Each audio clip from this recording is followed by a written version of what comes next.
오늘 계시록 말씀 나누도록 하겠습니다. 계시록 17장. 오래간만에 계시록 보는데 참 성경은 계시록은 조금 여러 견해가 있어요. 사실은 과거적으로 보는 사람도 있고 또 상징으로 보는 사람이 있고 미래적으로 보는 사람이 있어요. 저희 모임이나 또 일부 교회들은 미래적으로 봅니다. 옛날에 우리나라는 모든 교회들이 미래적으로 봤었는데 많이 바뀌었어요. 그죠? 그래서 뭐 전천년, 무천년, 후천년이라는 이야기가 있습니다. 어려우니까 뭐 대충 그렇게만 그런 것이 있다는 것만 알아주시고 우리는 미래적으로 봅니다. 그런데 오늘 제가 마태복음 24장을 봤잖아요. 그 마태복음 24장은 AD 70년 그 성전이 회파되고 돌 위에 돌이 남지 않을 만큼 회파되었을 때 타이투스 장군이 와서 로마 장군이 와서 로마를 무너뜨렸을 때의 그 예언도 되지만은 그 흐름을 보면 마지막 때를 이야기하고 있어요. 그러니까 이게 이중적이라는 거예요. 이중적이라. 그 당시도 이야기하고 또 미래도 이야기한다는 것을 우리가 알게 된다는 거죠. 계시록도 그런 의미가 있다는 것을 저는 믿습니다. 뭐냐면 그 당시에 성도들이 계시록의 말씀을 들었을 때 이해가 되었다는 거예요. 그 당시에 로마의 그죠? 핍박 속에서 또 네로와 같은 또 다른 황제 도미티아누스 더 네로보다 학대하는 그 황제가 나타났을 때 그 적그리스도 거기에 대한 예언 그 시대를 배경으로 하는 느낌도 있다는 거예요. 그런데 예수님의 그 미래적인 예언처럼 또 이 마지막 때를 보여준다는 거예요. 마지막 때를. 그래서 우리가 이 계시록을 볼 때 그렇게 과거적으로만 본다든지 이렇게 해버리면 힘이 없어요. 우리 신앙도 그렇잖아요. 신앙도 미래의 어떤 확신, 미래의 꿈, 종말적인 믿음 이것이 주어지지 않으면 교회가 힘이 없어요. 신앙에 힘이 없습니다. 그래서 분명히 저는 이 계시록은 미래적인 이야기다 하는 것을 믿고요. 그리고 우리 주로 계시록 6장부터 18장까지는 전천년설의 휴거. 어떤 분들은 그렇습니다. 이 환란을 통과한다. 7년 환란을 우리 성도들이 통과한다고 말하는 경우도 많습니다. 그런데 우리는 환란을 면하겠다. 필라델피아 교회에게 말씀하신 그 환란을 면하게 해주겠다는 그 말씀과 여러 또 비춤을 봤을 때 우리에게는 환란, 큰 환란이라고 말했잖아요. 마태복음 24장에도. 그리고 계시록에도 보면 환란과 큰 환란을 구분하고 있어요. 그래서 마지막 때에 있을 큰 환란은 아니라는 거예요. 지금 이 시대에 있는 환란은. 우리 뭐 전염병이라든지 전쟁이라든지 1차, 2차, 3차 대전이라든지 이런 것들이 환란이죠, 사실은. 무시무시한 환란이지만 계시록에서 드러나는 그런 이전에도 없었고 이후에도 없을 뭐 이런 큰 환란은 아니라는 거예요. 그래서 앞으로 우리는 계시록의 6장부터 있을 그런 나팔, 대접의 심판은 우리에게는 없다는 것을 믿습니다. 우리는 데살로니가 전서에 있는 말씀처럼 휴거를 하고 이 땅에 남아있는 사람에게 이런 환란이 있다고 믿습니다. 그래서 우리 16장까지가 이제 나팔 대접이 끝났잖아요. 환란이 끝나고 그런 비침이 14장에 보면 14만 4천이 재림하는 주님을 만나잖아요. 그죠? 그때 이 땅에 이제 환란이 마지막이 펼쳐지고 그래서 환란이 끝나고 이제 17장 18장은 어떤 이 땅의 어떤 마지막을 풍경처럼 보여주는 거다는 것을 생각하게 됩니다. 16장까지는 그 일곱 나팔 대접을 마지막을 그래서 우리 16장 그 19절을 보면 이렇게 돼 있죠. 큰 성이 세 갈래로 갈라지고 만국의 성도들도 무너지니 큰 성 바벨론이 하나님 앞에 기억하신 바 되어 그의 맹렬한 진노의 포도주잔을 받으매. 그죠? 각 섬도 없어지고 산악도 간데 없더라. 이렇게 완전히 이 땅이 지금 있는 이 헌하늘 헌 땅이 무너진다는 거예요. 멸망한다. 는 것을 보여주는데 이 17장 18장은 그 땅의 주체가 되는 이 세상과 또 그 적그리스도와 또 그 적그리스도를 이렇게 밀어주다가 멸망하는 종교 집단들, 이 모든 것들이 멸망하는 그림들을 17장 18장은 에피소드처럼 이렇게 보여준다는 거죠. 그리고 이제 19장부터는 혼인잔치가 이제 벌어지는 이야기가 나오는데, 그렇습니다. 이게 이제 17장 18장은 바벨론의 멸망과 심판을 이렇게 말하고 있죠. 제가 요즘 이렇게 유튜브도 보고 설교도 듣고 뭐 하잖아요. 하면은 또 뭐 CBS나 CTS나 또 기독교 방송들에 나오는 분들의 그 설교나 가르침, 성서학당이나 이런 걸 보면은 참 여러분들은 모르겠어요. 뭐 좋게 들릴 수도 있고 저도 그래요. 뭐 배울 것도 많아요. 그런데 그 80%, 90%의 어떤 흐름에서 좋았는데 그 10%, 20%의 약간 다른 그게 이단이잖아요. 그런 것들이 느껴져요. 그런 교수들이나 그런 목사들이나 그런 마음 심중에 있는 믿음 없음이 보이는 거예요. 그리고 그런 그들의 행적들을 봤을 때도 분명히 그렇다고 생각되고, 뭐냐면 제가 이 칼럼에도 적었지만은 가짜가 진짜 같은 거예요. 더 거룩하고 더 화려하고 더 맛있게 설명하고 더 맛있게 더 설교하고, 그런데 그들은 들여다보면 그 속에 그 이면에 진짜가 아니에요. 성경을 안 믿어요. 이 땅을 더 크게 본다는 거예요. 죽어서 가는 천국 안 믿습니다. 그리고 성경을 안 믿는 내용들이 가끔씩 나와요. 참 이것이 가짜인 거죠. 이게 옛날에 중세시대 때는 그죠? 신앙이 타락하고 막 그러면서 이렇게 오히려 가톨릭이 더 잘못되게 하나님이 백성들을 이끌고 막 그렇게 타락하게 하면서 종교개혁이 일어났잖아요. 그러면서 오직 성경, 오직 믿음, 오직 예수라는 이름으로 신앙이 부흥되고 그렇게 했었습니다. 그런데 너무 이렇게 또 과도하게 또 이렇게 되다 보니까 사람들이 반발심이 일어난 거예요. 성경 그거 진짜 믿을 만하나? 우리 칸트라든지 뭐 마흐라든지 이런 신학자들이 있는데 그들이 폐해가 큰 거예요. 순수 이성 비판이라면 계몽주의, 계몽 철학. 우리 이성으로 생각할 수 없는 성경은 가짜라는 거예요. 그래가지고 성경을 막 분리합니다.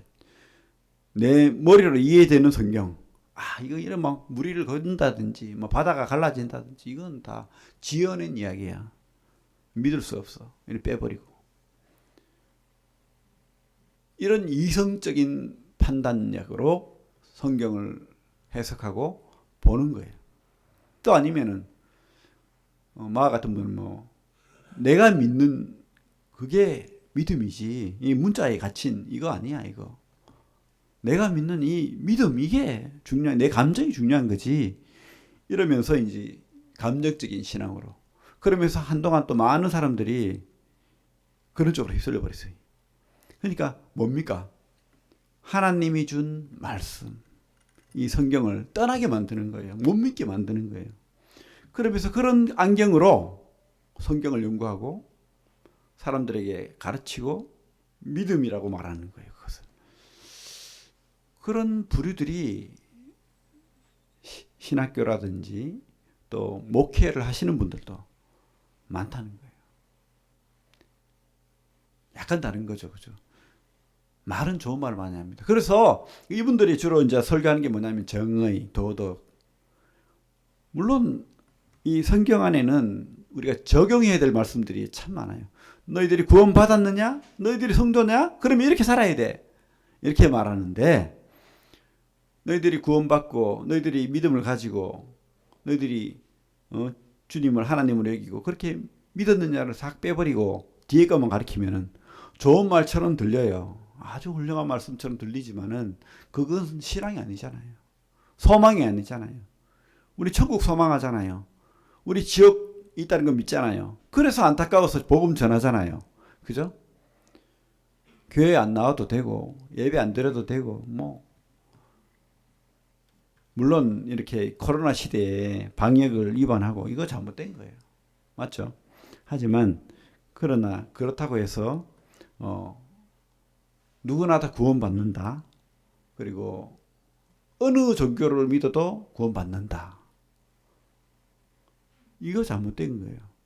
사람이 착하면 돼. 그러면서 이게 종교통합운동이 벌어지는 거예요. WCC. 그죠? 그래가지고 온 목사들, 스님들, 힌두교인들, 뭐 인도의 뭐 무슬림들 모여가지고 우리나라에서 뭐 했습니까? 무당이 나와 구슬을 했잖아요. 목사들이 박수치고. 그게 WCC나 뭐 이런 작태들 아닙니까? 이런 분들이 오히려 교회를 얼마나 욕을 하고 있는지 몰라요, 지금. 물론 욕 얻어먹을 수도 있습니다. 교회 잘못했어요. 그죠? 방역 실패하면 안 되죠. 그런데 도매급으로 이 교회를 덩달아 같이 욕하고 그렇게 하면 안 되겠죠. 불쌍히 여겨야죠. 그죠? 사실은 코로나가 동사무소에도 걸리고 공장에도 걸려가지고 나오는데 방송 안 해요. 어느 동사무소 직원들 몽땅 다 코로나 걸려도 방송 안 합니다. 어느 공장 몽땅 다 걸려도 방송 안 해요.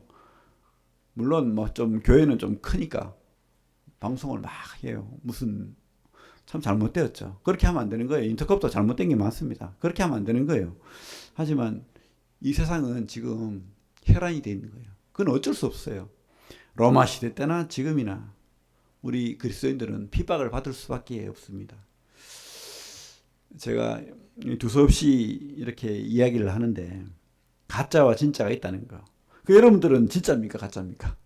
진짜 성경을 믿으시고 진짜 예수를 믿으시고 진짜 소망을 가지고 사십니까? 예? 오직 성경, 오직 믿음, 오직 예수. 그분이 하나님이시고 그분이 왕이시고 그분이 내 죄를 다 도말하시고 그분이 하나님과 나의 사이를 화목케 하시고 그분이 나의 왕이고 구주가 되십니까? 그분이 주신 이 성경 말씀 왜 문자로 주셨겠어요? 우리에게. 원본은 오류가 없는 겁니다. 이거 다 사본이거든요. 이건 오류가 있을 수 있어요. 하지만 하나님의 말씀인 원본은 오류가 없는 겁니다. 우리가 이것을 믿고 확신합니다. 그래서 성경에 있는 모든 기적들과 하나님의 그 역사를 그대로 믿는 거예요. 지금 이 예언의 말씀도 우리가 믿는 겁니다. 그대로. 그래서 여기 성경을 보면 음녀라는 이야기가 나오죠. 17장에 보면 또 7 대접을 가진 7 천사 중 하나가 와서 내게 말하여 이르되 이리로 오라. 많은 무리에 앉은 큰 음녀가 받을 심판을 내게 보이리라. 그래서 이 마지막 때에 7년 동안 환란이 있는데 전 3년은 우리 흰말을 탄 그죠? 그 사람이 뭡니까? 평화를 외치잖아요. 백마를 탄 사람이. 그래서 전 3년 반은 평화. 우리 계시록 6장에 나오잖아요. 평화, 평화. 그런데 그 두 번째 말부터 그 두 번째 인부터 심판이 후 3년 반의 심판이 있다는 거예요.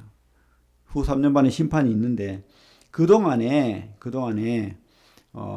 적그리스도와 이 거짓 종교단체 하나님을 아까 말했지만은 이성적으로 감정적으로 그렇게 믿는 자유주의 신학이라고 하죠. 또 이단들 그런 사람들이 통합운동을 하면서 이게 큰 음녀, 음행한다고 성경은 나와 있습니다. 이것을 우리는 바벨론이라고 하죠. 우리 5절을 봐요. 17장 5절에 뭐라고 되어 있습니까? 그의 이마에 이름이 기록되었으니 비밀이라 큰 바벨론이라 땅의 음녀들과 가정한 것들이 엄이라 했더라. 그죠? 바벨론은 사실은 그 바벨론 지역이 뭡니까?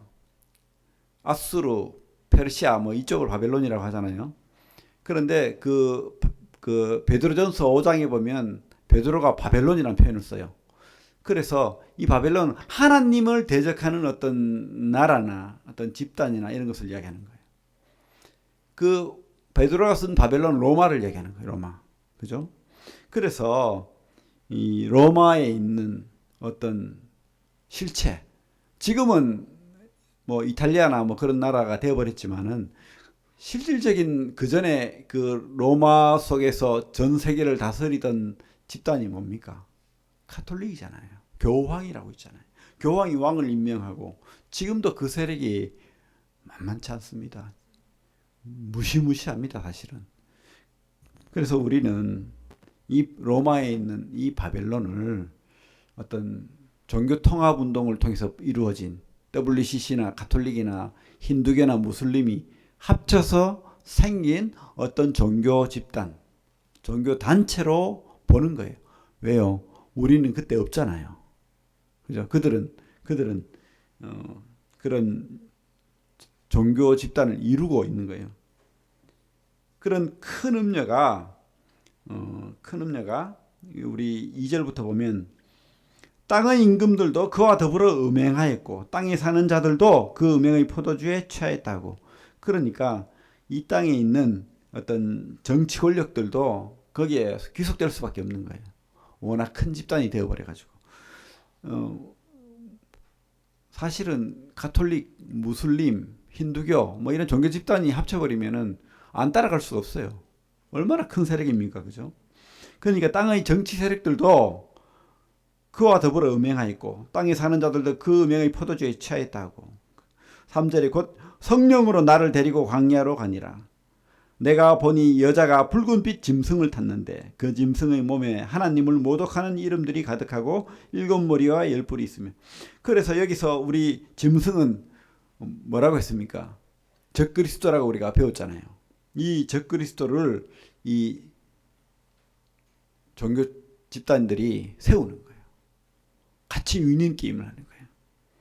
그래가지고 적그리스도가 신이 되어버리는 정리까지 된다는 거죠. 어디에서? 예루살렘에서. 그렇게 되어버리겠죠. 그래서 이 7머리와 10뿔이 있으며 그 여자는 자줏빛과 붉은빛 옷을 입고 금과 보석과 진주로 꾸미고 손에 금잔을 가졌는데 가증한 물건과 그 음행의 더러운 것들이 가득하더라.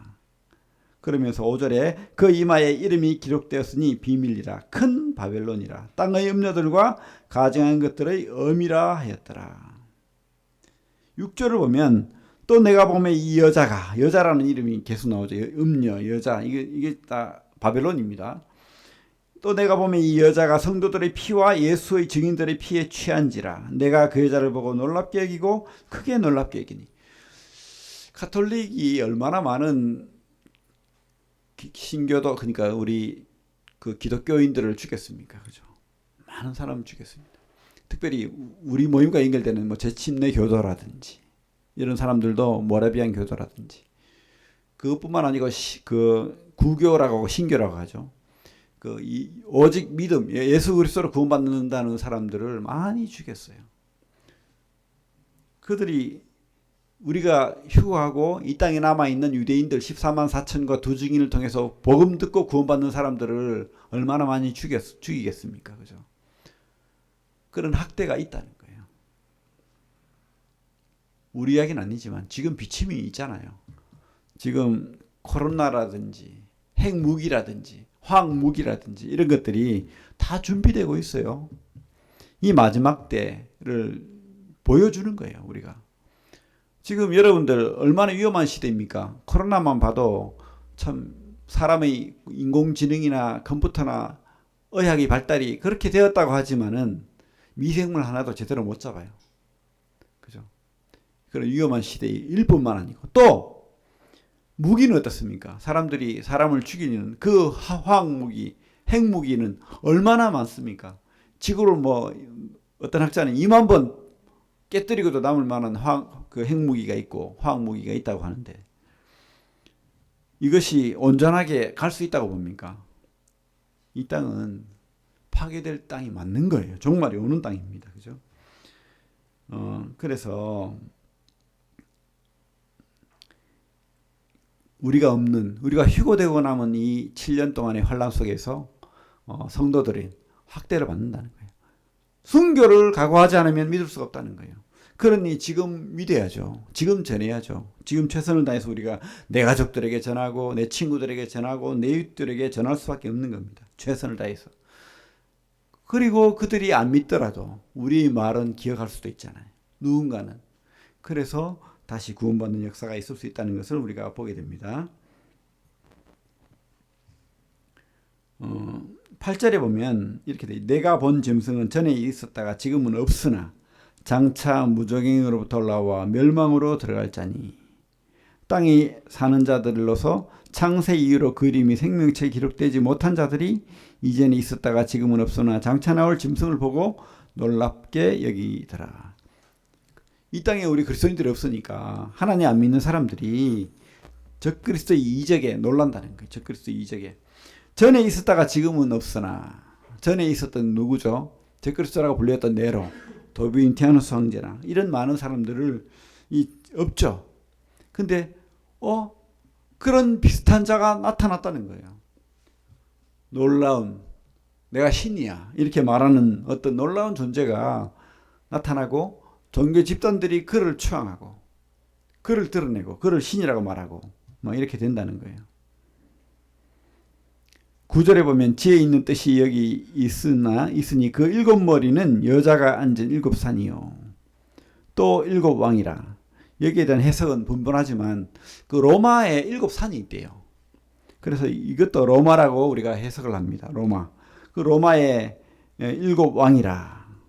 바벨론의 바벨론이라 칭함받았던 나라들이 제국들이 많죠. 애굽, 아시리아, 바벨론, 페르시아, 헬라. 그리고 그 요한 당시의 로마.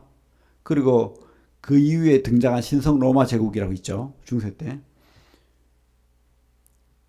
그리고 이 신성 로마 제국의 교황이 왕이잖아요. 그 교황을 뒤를 이어서 누가 8번째 왕이라고 표현이 되어 있는데 11절에 보면 전에 있었다가 지금 없어진 짐승은 8째 왕이니 7 중에 속한 자라. 그죠? 로마에 속해 있는데 7째 신성 로마 제국에 속해 있는데 8째 왕이라는 것은 새로운 제국을 만든다는 거예요. 언제? 7년 대환란 기간에. 누가? 적그리스도가. 그가 왕으로 등극한다는 겁니다. 그가 신으로 등극할 수밖에 없다는 거예요. 그것을 성경은 보여주고 있죠. 그래서 12절에 보면 내가 보던 10뿔은 열왕이니 아직 나라를 얻지 못하였으나 다만 짐승과 더불어 임금처럼 한동안 권세를 받으리라. 10뿔 열왕은 물론 어떤 분들은 유럽연합이라고 이야기도 했지만은 그건 아닌 것 같고 열이라는 숫자가 꽉 채워진 숫자니까 이 열방을 이야기한다는 생각이 들어요. 모든 세상 권력들을 보여준다고 봅니다. 그래서 이 세상 권력이 13절 같이 한번 읽어볼까요? 13절 시작. 그들이 한 뜻을 가지고 자기 능력과 권세를 짐승에게 주더라. 14절 시작. 그들이 어린 양과 더불어 싸우려니와 어린 양은 만주의 주시오 만왕의 왕이시므로 그들을 이기실 터이요 또 그와 함께 있는 자들 곧 부르심을 받고 택하심을 받은 진실한 자들도 이기리로다. 그래요. 그들이 이제 마지막 남은 그죠? 예수를 믿는 하나님을 믿는 그 사람들을 학대하고 괴롭히고 그렇게 하겠죠. 하지만 하나님 특별한 보호를 받는다고 여겨집니다. 13만 4천이 보호를 받고 두 중이는 죽었다가 다시 살아나는 기적을 보여주고 그렇게 하면서 이 땅에 마지막 승자는 주님이라는 거예요. 마지막 승자는 주님일 수밖에 없다는 것을 우리가 보게 됩니다. 15절에 또 천사가 내게 말하되 네가 본 바 음녀가 앉아있는 물은 백성과 무리와 열국과 방언들이니라. 그래서 이 적그리스도가 전 세계의 지구적인 왕이 되어버리는 거예요. 지구적인 세상을 다스리는. 그렇게 권력을 차지하니까 이 적그리스도가 이제 사람들이 마음을 다 얻고 거짓 종교단체 하나님을 떠난 종교단체의 지지를 얻고 왕이 되었는데 그때부터 종교단체를 핍박하는 거예요. 우리 16절을 16절을 같이 한번 읽어보겠습니다. 시작. 네가 본 바 이 열불과 짐승은 음녀를 미워하여 망하게 하고 벌거벗게 하고 그의 살을 먹고 불로 아주 사르리라. 그죠? 이 종교단체와 이 적그리스도 사이에 불협화음이 생기는 거예요. 이 죄가 있는 곳에는 그렇죠, 다 싸움이 있는 것입니다. 그래서 이 종교단체를 완전히 없애버려요. 적그리스도가 멸망하게 만들어버리는 거죠. 그 이야기입니다. 이게 16절이. 그래서 17절에 이는 하나님이 자기 뜻대로 할 마음을 그들에게 주사 한 뜻을 이루게 하시고 그들의 나라를 그 짐승에게 주게 하시되 하나님 말씀이 응하기까지 하심이라. 또 내가 본 그 여자는 땅의 왕들을 다스리는 큰 성이라 하더라. 그래서 이 음녀 바벨론이 누구에게 망합니까? 짐승, 적그리스도를 자기가 세웠는데 적그리스도가 이 종교단체 그 바벨론을 망하게 하는 거예요. 그리고 완전히 통치해버리는 거예요. 사람들의 일거수일투족을 다 조정하고 통치하고 왕이 되어버리는 거죠. 그러니까 전쟁이 일어날 수밖에 해요. 아마겟돈 전쟁이 이때 일어난다고 보여집니다. 우리 18장은 바빌론의 어떤 패망을 쭉 이야기하는 거예요. 그죠? 그들은 뭡니까? 부호하다라고 말하고 있죠. 3절에 뭐라고, 18장 3절에 뭐라고 되어 있습니까? 그 음행의 진노의 포도주로 말미암아 만국이 무너졌으며 또 땅의 왕들이 그와 더불어 음행하였으며 땅의 상인들도 그 사체의 세력으로 치부하였도다 하더라. 가톨릭 세력들, 종교 집단들이 얼마나 부자인지 몰라요. 지금까지 수천 년을 그 부를 쌓아왔잖아요. 가톨릭이 가진 재산인 헤아릴 수가 없대요. 그래서 우리 뭐 성당들 다 엄청나잖아요. 성당들이 바티칸 성당만 봐도 그죠? 엄청나잖아요. 그 로마에 그 부와 권력이 무시 못하는 거예요. 근데 그것들이 다 무너져 버려요. 누구에게? 적그리스도에게. 적그리스도 밑에 다 귀속되고 그들이 사치하고 음행하고 그죠? 하던 것들이 다 무너진다는 것을 우리 성경은 보게 됩니다. 17절, 18장 17절. 그러한 부가 한 시간에 망하였도다. 모든 선장과 각처를 다니는 선객들과 선원들과 바다에서 일하는 자들이 멀리 서서 그가 불타는 연기를 보고 외쳐 이르되 이 큰 성과 같은 성이 어디 있느냐 하며 티끌을 자기 머리에 뿌리고 울며 애통하여 외쳐 이르되 화이토다 화이토다 이 큰 성이여 바다에서 배부리는 모든 자들이 너희 보배로운 상품으로 치부하였더니 한 시간에 망하였도다. 적그리스도를 통해서 그들이 실권을 잡았지만 이렇게 한순간에 다 무너져 버리는 거예요. 적그리스도가 이 땅을 마귀의 추종을 받고 이 땅을 다스리는 그런 마귀 세상이 되어버리지만 그죠? 끝내는 뭡니까? 이 땅이 가지고 있던 그 전쟁, 아마겟돈 전쟁, 뭔지는 모르겠지만 핵무기, 화학무기, 온갖 무기들이 동원되면서 열국들이 예루살렘에 아마겟돈 무기토로 들어오면서 전쟁이 일어난다는 거예요. 그죠? 이 끝이 이렇게 패망, 멸망 그렇게 되는 거예요. 결코 그들은 승리할 수 없고 영원할 수 없고 완전할 수 없다는 것을 보여줍니다. 마귀도 미래를 몰라요. 마귀도 천사일 뿐입니다. 피조물이에요. 하나님이 아니에요.